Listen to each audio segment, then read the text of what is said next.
오늘 하나님 말씀은 누가복음 20장 9절부터 18절까지 말씀. 누가복음 20장 9절부터 18절까지 말씀.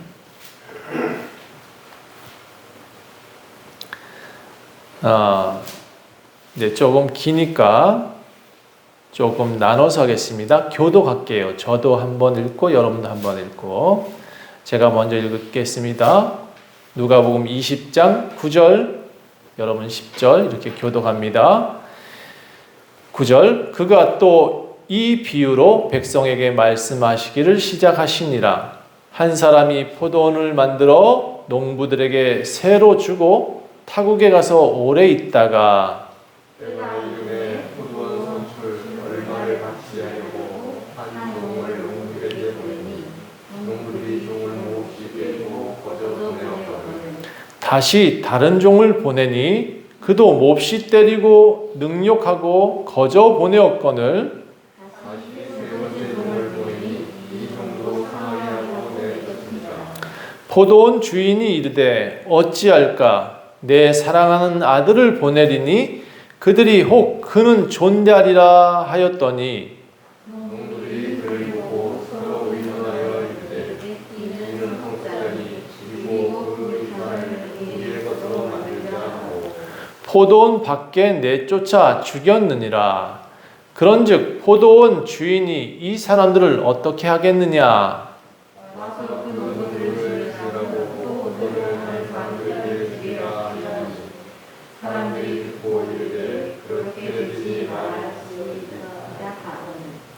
그들을 보시며 이르시되 그러면 기록된 바 건축자들의 버린 돌이 모퉁이의 머릿돌이 되었느니라 함이 어찌 미냐. 함께 무릇 이 돌 위에 떨어지는 자는 깨어지겠고 이 돌이 사람 위에 떨어지면 그를 가루로 만들어 흩으리라 하시니라. 아멘.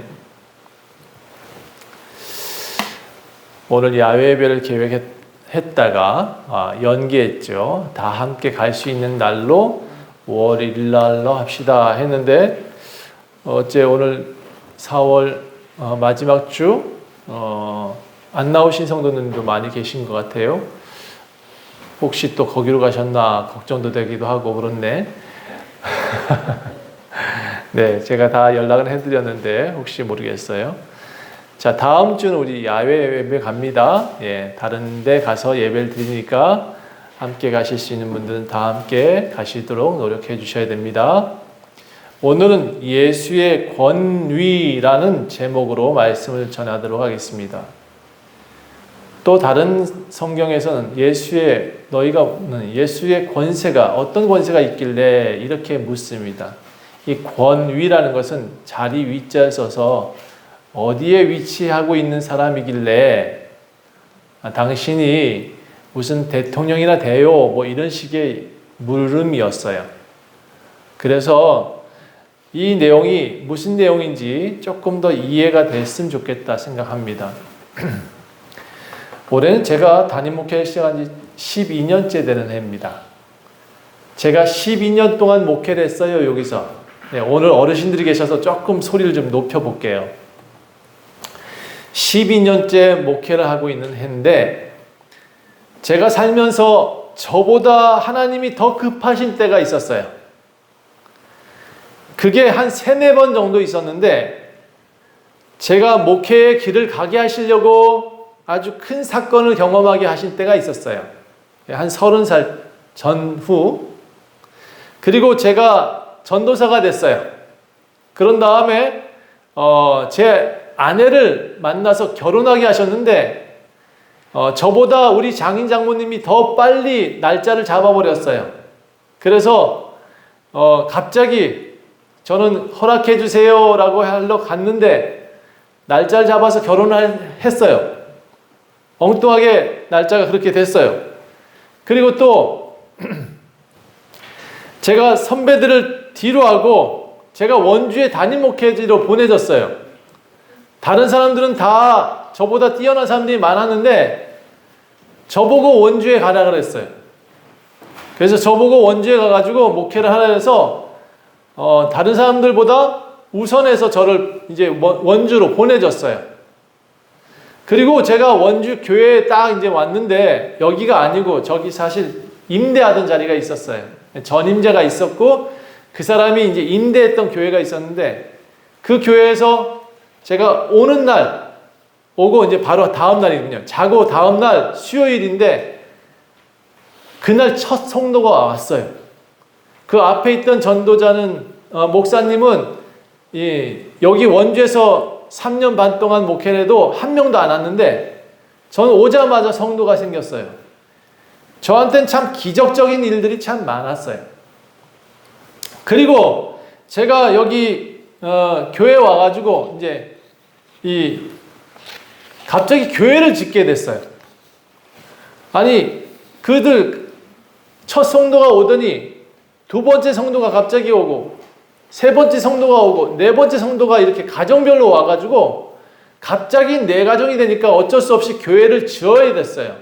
그 교회 짓는 해가 2010년도예요. 그러니까 제가 목회하면서 하나님 목회할게요 하면서부터 한 10여 년 동안 막 몰아치듯이 또 일을 하셨던 것 같아요. 그리고 제가 2017년도쯤 됐을 때 우리 교회 성도님들이 다 이제 흩어졌어요. 그때 제가 원주 곳곳을 찾아다니기 시작했어요. 저는 지나고 보니까 이것도 하나님의 은혜였어요. 제 뜻대로 목회하지 않고 다 하나님이 먼저 앞서서 사람을 보내시기도 하고 또 제가 가야 될 길을 밝히시기도 하고 여기로 가라 저기로 가라 맨날 그렇게 하셨던 것 같아요. 제가 올해 12년째 되는 해인데 올해는 뭘 하고 있냐? 갑자기 모든 것을 다 바꾸고 계세요.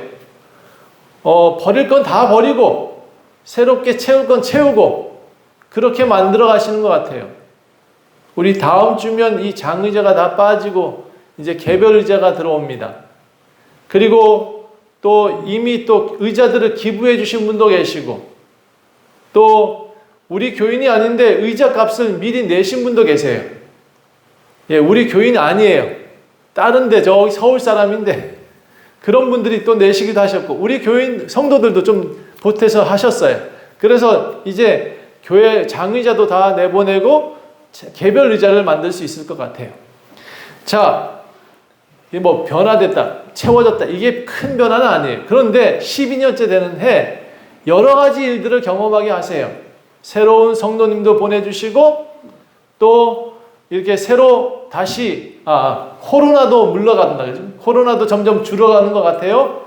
올해는 꼭 코로나도 물러갔으면 좋겠어요. 여러분 일단 교회 짐들을 다 잡다한 짐들 다 버리고 나니까 너무 속이 시원해.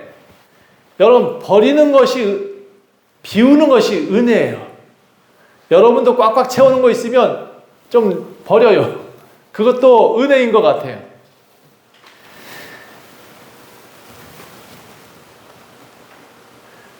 제가 또 이제 오랜만에 야외 예배를 준비하잖아요. 그렇죠? 막 설레요. 밖에 나가서 우리 성도님들과 함께 예배 드릴 수 있다. 그날만큼 또 다 오라고 할 수 있겠다라고 생각되니까 또 설레기도 해요.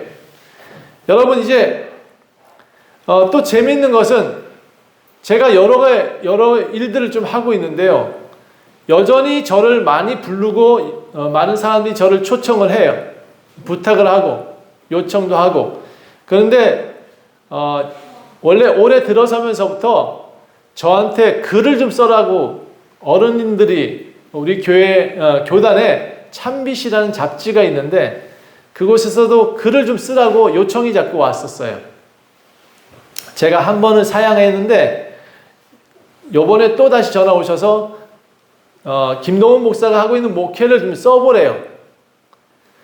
지금 하고 있는 이 주변에 일어나는 일들을 좀 써보래요. 그래서 제가 네 알겠습니다 하고 거절을 못하고 쓰기로 했어요. 그러니까 저는 요즘 조금 기대감도 있어요. 12년 차가 되니까 조금 더 변화를 주시는구나 라는 생각도 가지게 돼요. 자, 다음 주 무조건 야외예배 갑니다. 우리 모두가 갈 수 있도록 일정 조율 다 해주셔야 됩니다. 자, 그리고 지금 이 시간은 이제 앞에 내용들은 좀 이제 잡다한 얘기 더 많이 했으니까 이 시간에 함께 우리가 기도 한번 하고 갑시다. 우리가 기도하지 않으면 우크라이나 전쟁 안 끝나요. 우크라이나를 위해서 기도하는 시간이 꼭 필요하겠다. 교회마다 저는 요청하고 있습니다. 교회 예배 시간마다 우리 우크라이나 전쟁 끝나게 해달라고 하나님께 요청합시다라고 저는 외쳐요. 그리고 우리 젊은 세대들 교회로 많이 초청해서 우리 후배들 목사들 키워봅시다라는 얘기도 전 요즘 많이 하고 있어요. 그러니까 요즘 제가 다른 사람들 할 게 아니라 우리 교회부터 실천을 해야 될 것 같아요. 함께 다 같이 우크라이나의 전쟁을 종식하게 해달라고 함께 잠깐 기도하겠습니다. 묵념도 괜찮아요. 돌아가신 분들을 위한 묵념도 괜찮고 기도도 괜찮아요. 여러분 함께 기도하겠습니다. 하나님, 이 땅에 전쟁이 그치게 도와주세요. 우크라이나가 지금 많은 사람들이 죽어가고 있습니다. 저들의 죽음이 헛되지 않게 도와주시고 아버지 주님, 더 이상 생명들이 전쟁으로 인해서 죽어가지 않도록 도와주세요.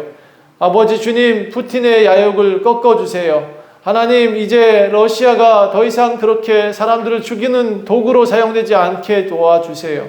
하나님, 우크라이나 아버지 주님, 그들이 자유를 위해서 싸우고 있습니다. 하나님, 그들이 민족을 하나님 불쌍히 여겨주셔서 전쟁이 그치게 도와주세요. 우리가 기도하오니 우리의 간절한 소망을 담아 주님께 기도하오니 주님, 저들을 불쌍히 여기시고 저들의 전쟁을 속히 종식시켜 주시옵소서. 주님께 감사드리며 예수 그리스도 이름으로 간절히 기도합니다. 아멘. 여러분, 오늘은 제가 배경 설명을 먼저 드리도록 할게요. 오늘 이 성경 구절 20장에는 앞에 배경들이 좀 있는데 제가 지난주 부활주의다 보니까 이 내용을 건너뛰고 갔어요. 그래서 오늘 20장의 앞에 부분을 설명하려고 보니까 그 앞에 내용도 좀 설명을 해야 될 것 같아요. 예수님이 예루살렘으로 이제 올라가고 계십니다. 근데 올라갈 때 나귀를 탔대요. 말도 아니고 낙타도 아니고. 그 당시 그 동네 근동에서 낙타 타는 사람이 제일 좋은 사람들인데 이 낙타도 아니고 말도 아니고 나귀를 탔다는 거예요. 그런데 이 나귀 타는 것도 구약에 이미 예언이 되어 있었어요. 많은 사람들이 이제 예수님 올라오시니까, 예루살렘에 오시니까 이제 큰 교회에 오신다는 얘기예요. 그래서 그 곳에서 막 종려나무 가지 흔들면서 예수님 반겼어요. 예수님 평화의 왕이십니다 라고 하면서 막 불러서 사람들이 예수님을 요청하고 기뻐했는데 예수님은 올라가면서 그 나귀 위에서 울었어요. 눈물을 쭉쭉 흘러가면서 예루살렘에 올라가셨어요. 왜 그러셨냐면 예수님은 이미 미래를 알고 계세요. 그 성전이 70년 뒤에는 무너질 것을 알고 계셨어요. 사람들은 자랑을 해요.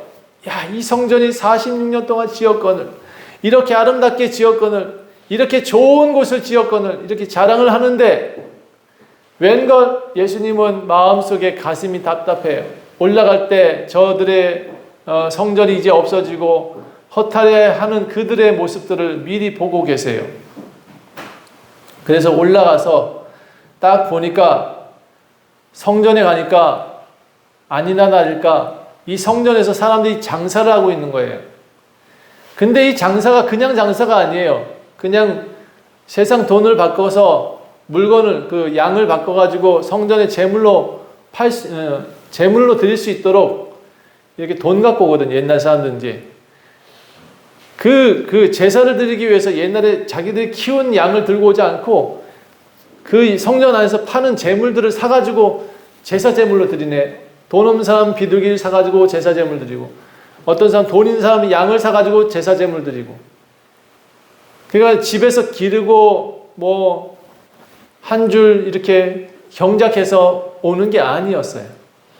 이미 교회에 나올 때 타락한 모습으로 이들은 교회에 나오고 있었다는 얘기예요. 교회가 장사를 막 하고 있는데 이 장사도 그냥 장사가 아니었을 거예요. 고리대금을 그래도 그런 고리대금이 없어. 이게 성전에서 쓰는 돈하고 로마에서 쓰는 돈하고 화폐가 달라요. 그러다 보니까 저쪽 로마에서 쓰던 돈 2만 원을 갖고 와서 물건을 사면 그 땅에서는 2만 원에 살 것은 2마리 살 수 있는 것을 여기서는 1마리밖에 못 사게 만들었어요.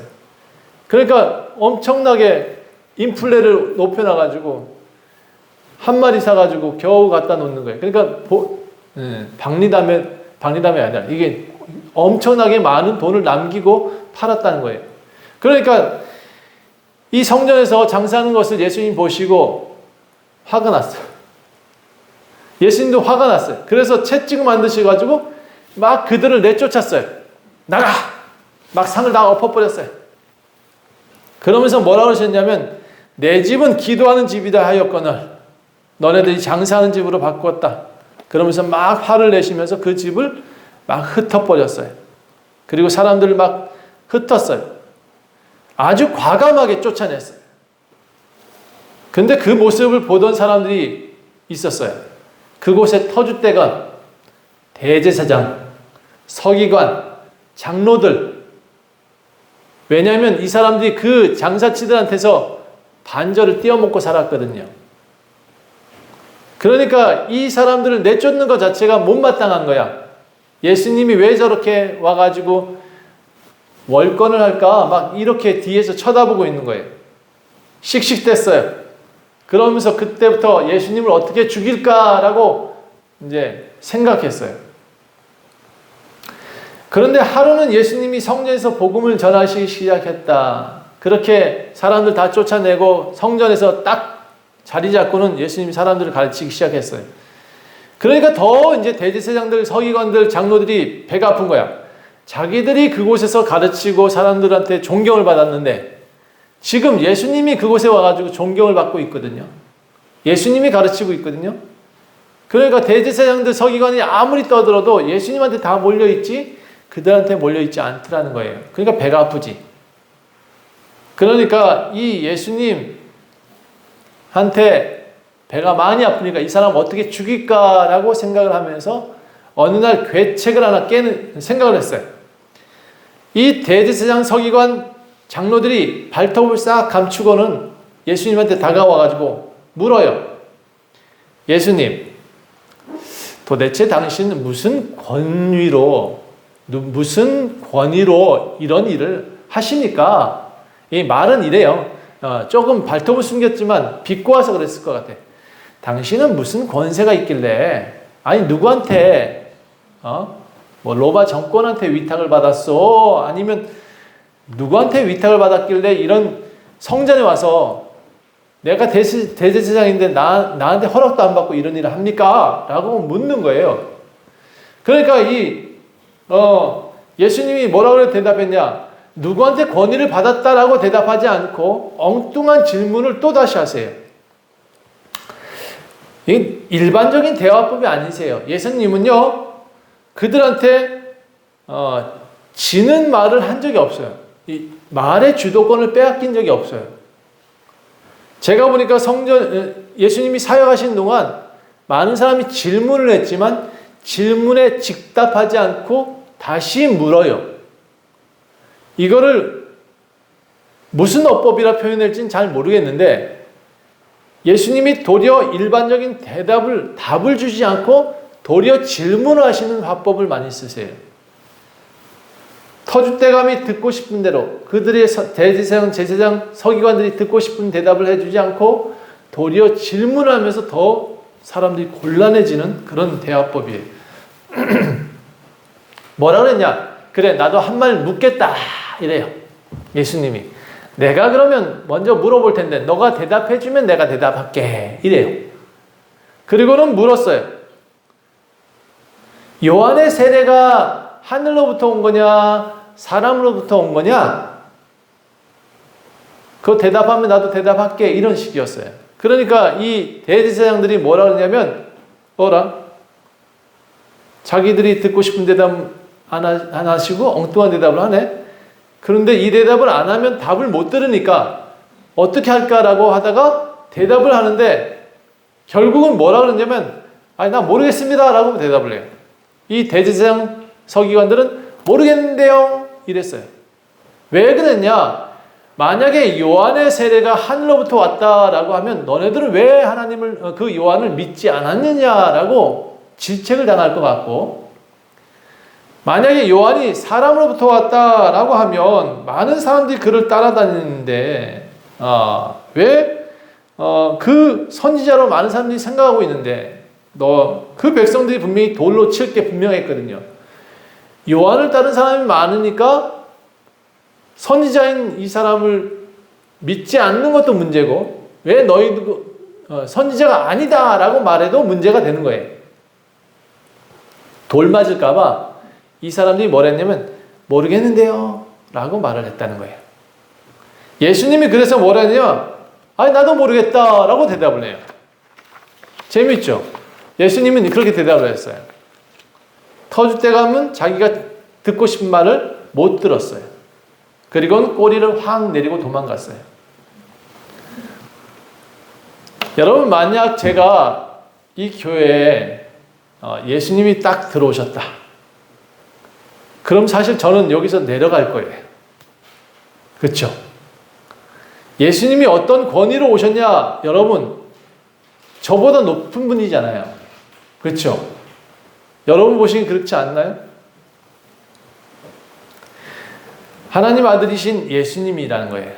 그분은 당신이 어떤 권위로 왔냐? 단 한 가지예요. 하나님의 아들의 권위다라고 설명을 하세요. 하나님의 아들의 권위. 하나님으로부터 난 권세를 받아서 이 땅에 와서 가르친다라는 얘기를 하는 거예요. 근데 이거를 사람들이 못 알아들어요. 목사가 무슨 과정을 겪어서 전도사가 되고 목사가 돼서 학위를 받아서 이렇게 설교를 해야지 이렇게 설명을 하고 계세요. 요즘도 많은 교회들이. 그런데 제가 보니까 저보다 더 뛰어난 성도님들도 많이 계시더라고요. 저보다 믿음이 더 큰 분도 계세요. 당신들이 사람들 모아놓고 이단이 아닌 가르침을 열심히 하고 있다면 목사가 반대할 이유는 없다 전 생각을 해요. 그런데 보세요. 이 예수님이 오셨는데 그 교회의 대제사장들은 자기 자리 뺏겼다고 지금 예수님한테 질책을 하고 있어요. 혹시 요즘 교회 목사님들은 그렇게 안 할까? 모르겠어요. 제가 보기에는 어떤 교회들은 예수님 오셔도 올라오지 마세요 할 사람은 되게 많을 것 같아요. 그놈의 자리 때문에. 어떤 장로님은 자기 자리가 있어서 그 자리를 절대로 피하지 않아요. 내 자리라고. 내가 예배하는 자리인데 왜 여기 앉냐고. 초신자면 저쪽으로 가고 구신자면 저쪽 뒤에 앉고 이렇게 자리 싸움을 하고 있더라는 거예요. 예수님은 그날 그 자리를 비켜주지 않아요. 그런데 만약 여러분, 저는 항상 저보다 선배님들이 저희 교회에 방문하시겠다라고 하면 혹시 그날이 주일이라 그러면 저는 그 선배님한테 설교를 부탁드립니다라고 전 내려와 있었어요. 항상 그랬어요. 이 자리가 도대체 뭐길래, 그렇죠? 목사라는 타이틀이 뭐길래 사람들 위에 군림하느냐 이거예요. 예수님은 그걸 분명히 가르쳐 주고 싶었어요. 그날. 그리고 당신이 무슨 권세로 여기 와서 설교하는지를 분명히 가르쳐 주고 싶었어요. 그래서 예수님은 하나의 비유를 들고 계십니다. 그 비유가 오늘 본문을 읽었던 그 내용이에요. 9절부터 우리가 읽었던 내용이죠. 포도원의 비유예요. 이 포도원의 비유를 잘 보면 예수님이 어떤 분으로 오셨다는 것을 분명히 알 수 있어요. 포도원에 어떤 사람이 포도원을 만들어 가지고 농부들한테 세를 주고 이제 멀리 타국에 가서 살았어요. 그럴 수 있잖아요. 그렇죠? 그래서 그 농부들한테 맡겨놓고 잘 경작해라. 내가 일정 기간이 지나면 와서 세를 받고 또 포도원 소출을 받을게 하고 약속을 해서 갔는데 이 농부들이 어떻게 했느냐? 주인이 안 오니까 한두 해 지나도 안 오니까 지가 주인이 됐네. 또 어느 날 이제 3년차, 4년차 지내서 사람들을 보냈어요. 종들을 보냈어. 그 첫 번째 종은 모세와 같은 종을 보냈어요. 근데 이 종을 뭐라 그랬냐? 쫓아내버렸어요. 이 농부들이 막 쫓아내고, 심한 소리를 하면서 보내버렸어. 그래서 두 번째, 이게 이상하네? 얘네들이 뭔가 이상하다? 그래서 두 번째 종을 보냈어요. 그랬더니 이 종을 두들겨 팼네? 농부들이? 내 땅에서 왜 나가? 왜 들어와? 하면서 두들겨 패가지고 보냈어요. 야, 얘네들 봐라. 이상하다? 그래서 세 번째는 좀 힘 있는 사람을 좀 보냈더니 좀 능력 있고 좀 아주 뭔가 좀 있을 만한 그런 사람을 보냈는데 도리어 이 사람은 완전히 칼에 찔려서 왔네. 상했다라고 표현했으니까 칼에 찔려서 왔어요. 거의 거반 죽게 돼서 왔어요. 야, 이거 너무 이해가 안 된다. 이 주인은 정말 이해가 안 돼요. 이 주인은 정말 이해가 안 돼요. 여러분들, 옛날부터 바리새인들 이때까지 지금 하나님은 여러 사람의 종들을 보냈는데 사람들이 하나님을 존경하지 않아요. 이해가 안 되는 거예요. 그래서 하나님이 뭐를 했냐? 그러면 포도원 주인이 그러면 내 상속자, 내 아들을 좀 보내면 얘들이 존경하지 않겠나라고 생각을 했던 거예요. 그래서 아들을 보냈대요. 아들을 보냈는데 그 아들을 어떻게 했을까요? 농부들이 쑥덕쑥덕 하더니 야, 저놈은 상속자다. 저 주인의 상속자니까 저 주인의 상속자를 죽이면 이 포도원이 우리 것이 될 것이다 라고 착각을 해요. 그리고는 진짜로 그 아들 상속자를 죽여버렸네. 그랬더니 어떻게 했어요? 포도원 주인이 열받았지. 열받아서 어떻게 했어요? 농부들을 싹 진멸해 죽였다라고 되어져 있어요. 그런데 이 얘기를 듣던 사람들이 누구냐? 대제사장, 바리새인들, 서기관들이에요.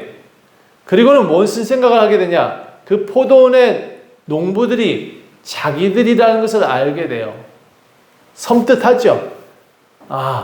종들을 많이 여지까지 보내왔는데 이제 아들까지 죽이게 생겼네. 아마 이 농부들은 이렇게 말을 해요. 그런 일은 없어야겠죠 라고 말을 했어요.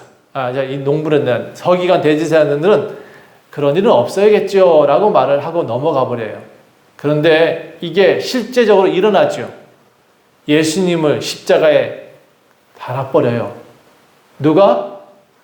그 농부들, 대제사장들, 서기관들, 장로들이. 저는 현대 교회에도 이 현상이 꼭 있을 수 있다라고 말을 드리고 싶어요. 자리를 그렇게 지켜야 되나 모르겠어요. 그렇게 내가 단 위에 서는 것을 기뻐해야 되는지 잘 모르겠어요. 목사님들의 권위가 그렇게 해서 세워지나요? 앞에서 목소리가 크고 소리를 많이 지르면 목사님의 권위가 세워지던가요? 예수님은 한 번도 소리를 지른 적이 없어요. 설교단에서 소리 지르신 적이 없단 말이에요. 저는 그분이 정말 상냥하신 분이라고 알아요. 저는 예수님을 만날 때마다, 예수님과 대화할 때마다 그분이 저를 따뜻하게 해주셨지 저한테 매몰차게 해주신 적이 없어요. 그럼 설교도 우리가 그렇게 해야 된다고 생각을 해요. 매몰차지 말고 따뜻하게 예수의 음성을 잘 전달하는 목사가 되는 것이 중요하다 저는 생각을 해요. 만약 예수님이 저한테 오신다. 저도 예수님 오셨습니까? 하고 반기고 전 내려가 앉아 있을 것 같아. 여러분, 목사의 권위, 예수님의 권위는 이렇게 나를 높여라 라고 외치는 데서부터 시작하지 않아요. 당신의 따뜻한 사랑부터 베풀면서 시작을 하셨어요. 많은 사람들 고치셨고 많은 사람들을 살리셨어요. 그분이 오신 목적은 많은 사람들을 구원하기 위해서지 심판하러 오심이 아니에요. 그분은 많은 사람들한테 은혜를 주시러 오셨지 그 사람들한테 질책하러 오신 분이 아니세요. 그래서 권위를 세울 때는 절대로 자신이 낮은 자리에 있어야 된다는 거예요. 스스로 권위를 높다라고 자꾸 외치면 외칠수록 그는 점점 더 초라해질 수밖에 없는 존재가 돼요. 누가 그 사람을 평생 동안 좋은 사람으로 인식하겠냐 이거죠. 남편 목소리가 크다고 부인들이 따라가나요? 물어볼게요. 남편이 좋아서 결혼했지 남편 목소리가 크다고 결혼한 사람 없죠? 마찬가지예요. 이 권위나 남편과의 사랑하는 이 상하관계가 아니잖아요. 그렇죠? 우리는 권위라는 자체를 상하관계로 생각하면 안 돼요. 예수님의 권위는 상하관계로 만든 적이 없어요. 다 형제라고 표현하셨고 친구라고 표현하셨고 도리어 내가 너를 섬기겠다라고 오셨지 이래야 권위가 쓰는 거지 어떻게 내가 너의 위에 있고 너는 내 부하 직원이고 이런 식으로 상하관계를 만드냐 이거죠. 기독교의 권위는 절대로 이런 식으로 만들 수 없습니다. 기독교의 권위는 사랑입니다. 따라합시다. 기독교의 권위는 사랑입니다. 섬김입니다. 겸손입니다. 이게 권위를 세울 수 있는 가장 좋은 방법이에요. 예수님이 그 권위들 뭐라고 표현했냐? 안 가르쳐 줄게 라고 표현하셨지만 여러분 지금 포도원 지기를 통해서 그분의 권위를 보고 계십니다. 그분은 상속자예요. 하나님의 아들이에요. 누가 뭐래도 강대상에 설 만한 자질이 있는 분이시고 또 그분은 누구보다도 우리한테 경배받으셔야 될 위치에 계시는 분이세요. 그런 분도 너희를 사랑한다. 내가 너희를 섬기러 왔다. 이렇게 표현했는데 목회자들은 점점 더 겸손해졌으면 좋겠다. 부탁드리고 싶은 내용들입니다. 예수님은 그 당시에 사람들한테 그 대제사장들한테 하나님의 아들입니다 라고 말했으면 아마 그날 문제가 생겼을 거예요. 그런데 포도원 지기의 상속자로 설명하니까 싹 또 빠져나가시는 대화법을 쓰셨어요. 안 가르치겠다라고 말씀하신 것도 참 지혜롭다라고 생각해요. 때로 우리가 대답을 안 하는 것도 답이에요. 굳이 답을 하려고 안 해도 좋아요. 저는 여러분 많이 하나님께 물었으면 좋겠어요. 목사한테 듣지 말고 하나님께 듣는 신앙이 되면 참 좋겠다 생각할 때가 많아요. 왜? 목사도 틀리니까. 항상 열심히 말을 했는데 틀린 말을 하고 있더라고요. 그래서 여러분 하나님께 들으실 수 있는 신앙 되셨으면 좋겠고 좀 더 성숙한 신앙으로 많은 사람들의 소리를 들을 수 있는 귀가 있는 사람이 됐으면 좋겠어요. 그래야 권위도 서요. 여러분 우리가 보는 책은 한정적일 수 있습니다. 여러분이 지식을 좀 더 높일 수 있는 방법은 많이 듣는 거예요. 그래서 저는 항상 듣습니다. 어디 가나 세미나가 있으면 그거 이렇게 들어요. 듣는 입장에 서요. 그러니까 저도 가끔 말은 많은데 제가 그만큼 많이 듣고 있기 때문에 말이 많은 거예요. 저도 말을 좀 줄이긴 해야 돼요. 제가 바라는 것은 우리 교회가 성도들이 많아지면 저는 11시 예배 딱 드리고 내려왔으면 좋겠어요. 그리고 9시 예배는 다른 젊은 목회자가 또 2시 예배는 또 다른 또 나이 드신 선배 목회자가 이렇게 나눠가면서 예배를 드리는 그런 교회가 됐으면 좋겠어요.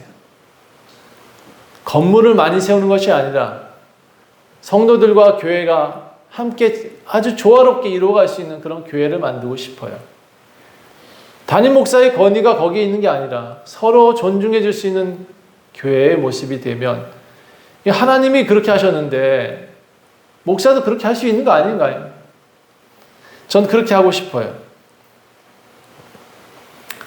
자, 여러분 오늘 예수님은 여러분들 앞에서 권세 있는 분이라고 설명하고 있지만 실제 그 권세가 뭐라고 표현하고 있냐? 내가 가서 소출을 받아올게 라고 표현하시고 계세요. 여러분 열매를 기대하고 계세요. 많은 이들한테 너희가 지금 무엇의 열매를 하고 있냐? 여러분 이 열매가 성도들을 많이 전도해라 그런 게 열매가 아니에요. 많은 교회들이 교회의 성도들을 많이 전도하는 것을 열매라고 표현하시는데 잘 사는 것도 열매예요. 자녀를 잘 키우는 것도 열매입니다. 내가 이웃들과 함께 잘 살아가는 것도 열매예요. 그러니까 교회에 사람들 많이 데려와야 된다는 강박관념에 좀 벗어났으면 좋겠어요. 내가 잘 살게 되고 내가 행복한 것도 열매예요. 내가 하나님 앞에 드려지는 것도 열매입니다. 여러분 호두가 많이 열리진 않더라고요. 호두 나무에 보니까. 근데 벼보다는 많이 안 열리지 않죠? 근데 호두 맛있잖아요. 맛있는 사람이 되시면 돼요. 여러분 한 사람 한 사람이 하나님께 좋은 열매가 되시는 것, 그것이 더 중요합니다. 상속자이신 예수님, 이 농부들은 결국 심판당하죠. 왜? 수많은 세대를 거쳐서 종들을 보냈지만 그 종들을 멸시하고 죽였습니다. 그리고 결국 아들까지 죽였으니 어떻게 돼요? 멸망당하죠. 그리고 그 소출들, 그 포도는 누구한테 줘요? 여러분한테 주겠다라고 성경은 기록하고 있어요. 합당한 열매 맺는 사람들한테 합당하게 소출내고 합당하게 하나님께 경배하는 사람들한테 나눠주시겠다라고 말을 하고 있어요. 그래서 지금 우리들한테도 다 그 열매들이 나타나고 있습니다. 하나님이 함께하고 계십니다. 여러분, 교회에는 권위가 세워졌으면 좋겠어요. 진짜 권위가 뭐냐? 뭔가 누구 위에 군림하는 거, 그런 거 권위 아닙니다. 자, 이렇게 군림을 자꾸 하고 종들 자꾸 죽이던 그런 교회들 어떻게 됐냐? 예수님이 성전 올라가면서 이렇게 말씀하십니다. 돌 위에 돌 하나도 남기지 않고 다 무너뜨리리라. 제가 순복음교회 목사님들한테 가끔 그런 얘기를 하거든요. 여의도 순복음교회 되게 크대.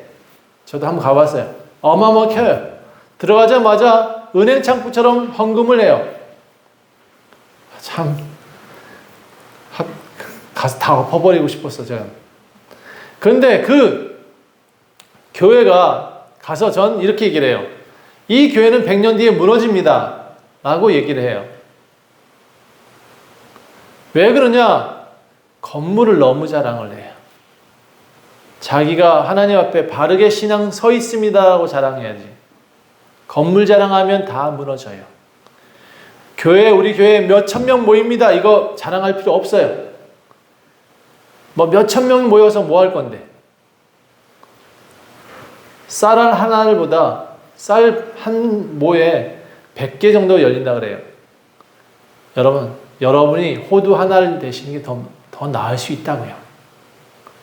저는 그런 12의 제자들이 우리 교회에서 제대로 신앙생활하고 제대로 말씀 듣고 하나님의 권위를 입고 정말 세상에 나가서 선포할 수 있는 그런 사람들 되셨으면 참 좋겠습니다. 여러분, 권위는 우리가 만드는 게 아니에요. 우리는 사랑하고 서로 위해 주다 보면 자연히 권위가 서요. 하나님께서 부여해 주시는 것이 권위예요. 하나님께서 주셔야 돼요. 그들한테 한마디 말 한마디에도 능력 있는 말이 나갈 수 있는 사람이 되셔야 돼요. 그래야 돼요. 그것을 만들려고 하지 마세요. 안 만들어져요. 내가 소리를 막 지른다고 해서 그게 되는 게 아니에요. 하나님이 주셔야 돼요. 그리고 정말 사랑하는 사람한테 주시는 권위예요. 예수님만이 우리를 구원하실 수 있어요. 저는 이만이 참 어리석다고 봐요. 자기가 그렇게 높은 줄 알아요. 제일 지옥에 아주 뜨거운 데 갈 사람들이 그런 사람들이고요. 하나님의 이름을 망령되이 일컫는 사람들. 두 번째, 전쟁 일으킨 사람들. 많은 사람 죽인 사람들. 이 사람들은 절대로 지옥 가요. 여러분, 우리의 구원은 예수밖에 없어요. 그래서 예수의 권위를 우리는 존중하고 그분을 높이고 있는 거예요.